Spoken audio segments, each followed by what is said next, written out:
How's it going, everyone? It is Andre Williams, and today we're going to be talking about SOS. So this video, yes, is exclusively for SOS, but I will be going over quickly ebon and Hive as well. So one of the first things that we need to take a look at is in regards to how Bitcoin and Ethereum were doing. So in regards to Bitcoin actually ended up having a solid day and showing some recovery from what we saw yesterday. You also could take notice of this very quickly because you could see it even in the top stocks in this space like Mara and Riot ended up being green on the day, and also Hive ended up being green as well and showing that solid consolidation and support right above that $4 level. So just taking this into consideration just shows that, hey, we're back where we need to be. Bitcoin is still looking bullish. Ethereum is still looking bullish. But again, that slight pullback, like I said, it was very healthy. And it seems that we're going to be seeing some serious moves, especially over this weekend, next week, and even before the end of the month. Now, the next thing to go into is in regards to SOS. Despite being down on the day, I am very impressed because we are at a key level here, holding it up, and we're doing a steady job. So in this video, I'm going to be doing a technical analysis for SOS, and then I'm going to be going over an article that just came out, and I want to make sure you guys can see things from both perspectives in regards to a bullish scenario and a bearish scenario. And then also on top of that, we'll be doing an update, taking a look at the short interest, seeing what the short volume ratio is as well, because I know many of you who watch this video are like, hey, can you go a little bit more in depth when you're covering SOS? And I'm like, you know what, I'm definitely going to do that for you guys. So right after those videos are done, you already know I'm going to be giving you guys my final thoughts afterwards. All right, we're going to be doing a technical analysis for SOS. So let's take a look at the overall performance on the day. So we ended up closing the day at $5.30, being down 8.30%.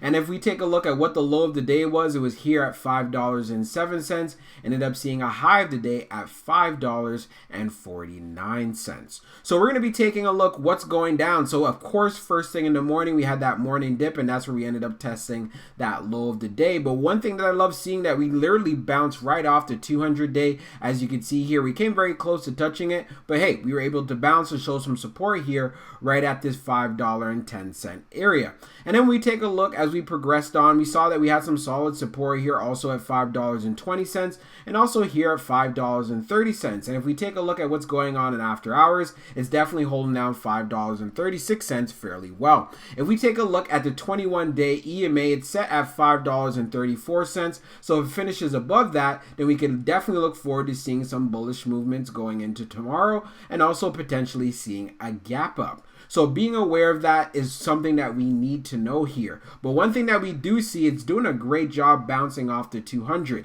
So what I want to see tomorrow is it coming back and getting back to where we have the 100 day here at $5.45. And like I said, we ended up seeing a high of $5.49. So we definitely had a clear area of resistance right here at this 550 level. We were just unable to pass that 549 area, because I definitely do believe if we were able to pass that 550 area, we could have definitely made a strong move into 560, and with more volume, with more demand, we could have came back easily, reclaiming all the way up to here to 580 and then seeing that move to 6. So that's what I'm really looking forward to tomorrow. And as far as those support levels that I gave you guys, as far as the 510 to 520 to 530, those particular area breaks, just to know the downside risk here, because we did have a gap up. We can see over here it's around $4.51.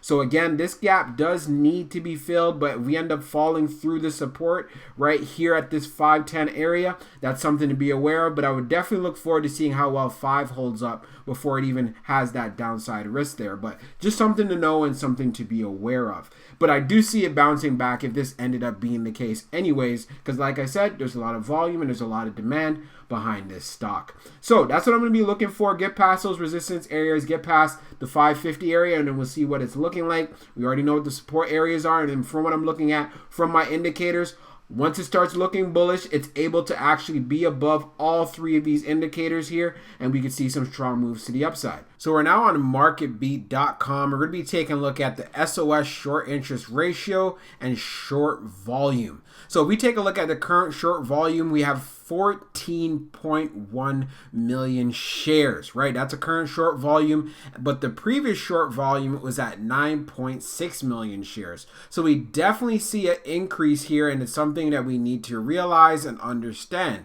And if we look at the percent change, you can see it's right here at 47.19%. Another area to take a look at is a short interest ratio and the days to cover. So this is part of the reasons why it's important that SOS finishes above $6. And as we go further, I will show you the reason for that being is. If we look at the last record date, yes, this was back on March the 15th. So I'm definitely going to be awaiting for the next update so we're aware and we're in the know. But if we take a look at the percentage of shares that are actually shorted, this is crazy. 216%.85. That is absolutely insane. I tell you guys on this channel already, if you see something that is above 21%, that seems to be very high. That's an area where, you know what, there's a lot of negative sentiment. The fact that this is at 216%, this is part of the reasons why there's definitely some short squeeze potential in this stock. So we're going to be going over this article on investorplace.com on SOS. So the distress signal for SOS Limited might be overstated. Accusations against the company are harsh, but SOS stock could be a worthy contrarian play. So if you guys are new to this channel, or you know that I love to cover articles that have a bullish perspective as well as a bearish perspective. So let's get into it. It's fair to say that there's no shortage of controversy surrounding China-based technology company SOS Limited. Due to a flurry of news items and accusations, holders of SOS stock have enjoyed breathtaking highs and suffered devastating lows within a brief span of time. But let's step back for a moment and define exactly what the company does. Presumably, it's called SOS because the company provides the technology to facilitate medical and financial rescue services and even roadside assistance. The company also mines for cryptocurrency. Granted, that's an odd combination of services, but hey, as long as the business is legitimate, there shouldn't be any reason to complain, right? Yet, that's the issue at hand, as a famous short seller has evidently targeted SOS Limited. So should the stakeholders be worried or pick up some shares at a reduced price? A closer look at SOS stock. Throughout 2020, SOS stock was classified as a penny stock, defined by the U.S. Securities and Exchange Commission as a stock that trades under $5 per share. Moreover, there was a defined range for the share price as it stayed between $1 and $3 for much of 2020's second half. The breakout moment didn't occur until early 2021. In mid-February, the stock broke out of the penny stock territory, rocketing to a 52-week high of $15.88 on February 17th. Some folks might attribute that run-up to the activities of Reddit users, and particularly Wall Street Bet participants. That might or might not have been the main catalyst. It's difficult to know for certain. In any case, the SOS stock price rally didn't last for very long. Unfortunately, the share price tumbled in late February and didn't recover in March. Today, SOS trades above the $5 mark. The Hindenburg disaster. Well-known analyst firm and short seller Hindenburg Research certainly hasn't been coy in its stance on SOS Limited. A scathing series of tweets posted on February 26 establishes Hindenburg's position, and it's a decidedly negative one. First, the firm declared that it had a short position against SOS Limited while calling it an obvious China-based shell game and assigning the shares a price target of 0.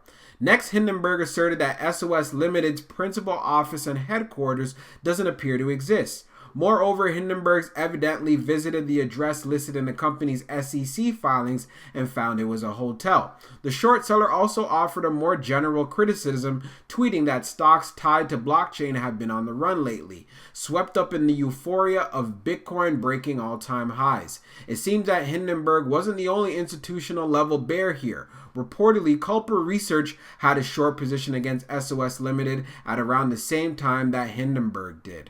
But SOS claps back. The company stakeholders should rest assured that SOS Limited isn't taking these allegations lying down. Indeed, SOS has asserted that the claims against it are distorted, misleading, and unsubstantiated. Moreover, SOS believes certain social media accounts for some company board members may have been impersonated or disabled for short periods of time. And interestingly, a firm known as Scorpio VC strongly criticized Hindenburg's allegations. In a report, Scorpio VC countered that China's company registered address and actual office address are two concepts. The actual office address does not necessarily match the registered address, and the SOS official website has updated the headquarters office address. Furthermore, SOS Limited has posted videos providing what appear to be virtual tours of the company's crypto mining facility. The bottom line, this is a tough situation to assess. Hindenburg's allegations were harsh, but for all we know, those allegations might not stick. I'm not going to recommend taking a large position size in SOS stock, yet a small position could be worth considering. If you feel that the allegations have already been priced into the stock and that SOS Limited's counterattack might prevail, then picking up a few shares may not be a bad idea. So for my final thoughts for SOS, I just love the movement behind this stock. There's many people who are showing interest, and the volume and demand is definitely there. Even if we take a look at how the price action was today, yes, we were down, but we showed some solid support and were able to finish above $5.30, and this is still something significant. Yes, we want to see SOS finish or close the day above 6, but these are one of those things where we got to celebrate this kind of a victory because it could have been pulled back even further like we saw in the morning dip, but that did not end up happening because again, there's a lot of volume and there's a lot of demand. We already know in regards to the overall shares that are shorted, it is crazy the way how when we take a look and see what the hedge funds and what the institutions have done to this stock, especially being above 216% shorted. Like, come on, like, are you serious? But anyways, they just really want to run this company into the ground. So I'm definitely looking forward to when they start releasing some catalysts, which should be coming by next week and the week after. We also know they have earnings coming up. I know for a fact, as far as what they have going on with operations and so forth, not too sure that's going to have a big impact in regards to the overall earnings, so they've just gotten started. But just giving us an update in regards to, like, you know what, how much Bitcoin have you mined and so forth. This will be things that shareholders want to hear, and also getting an update on the mining machines as well. And like I said, as long as the short interest is this high and there still continues to be a lot of demand and volume in this stock, then I definitely do see a squeeze happening. It definitely has a lot of squeeze potential, and you already know I already have my interests that are vested in it, and you guys know that already, so I'm definitely looking forward to see what happens. And then in regards to Hive, I'm definitely not surprised in regards to what's going on with Hive, and the reason why Hive finished well was because Bitcoin and Ethereum ended up finished well. I hope you guys are keeping an eye on this trend. Now, if we take a look at ebon, like I said, it's part of the group of the Chinese stocks that have gotten beaten down and have also became a victim from Hindenburg's short reports and allegations and so forth. The good thing about it, they were able to refute this. I just want to make sure you guys are aware and you know the type of market manipulation that is going on here. In regards to ebon, yes, it was down quite a bit on the day, being right there around $5, but just look at this as a buying opportunity if you believe in the company. If you don't believe in the company, then you should have no parts of it. I got to really emphasize this for you guys. And then for the next point is the disclaimer. I'm not a financial advisor, and this isn't financial advice. You just know when you do invest, you're doing it at your own risk. So that's pretty much how I'm going to be looking at it. Like I said, I want to see the big moves from Bitcoin and Ethereum come this weekend. If not this weekend, then the weekend next. And that's definitely going to be reflected in a lot of the stocks that are also in the space. And like I always emphasize, make sure that you keep stocks like Mara, Riot, like the bigger Bitcoin plays in your watch list, because at least you'll know, okay, how are these stocks moving with Bitcoin? Yeah, they move very closely, or whenever there's fluctuations with Bitcoin and price, they move right with it. That will give you an idea of what's going on, considering all the manipulation that's going on in the Chinese stocks. And of course, the investor sentiment is different. You need to know that, hey, there's going to be some discrepancies here. But for the most part, if the Bitcoin and Ethereum continue to charge and hit through these all-time highs, we already know Hive, SOS, ebon, these stocks, they're going to benefit from it. Hope you guys found this video helpful. We'll talk soon.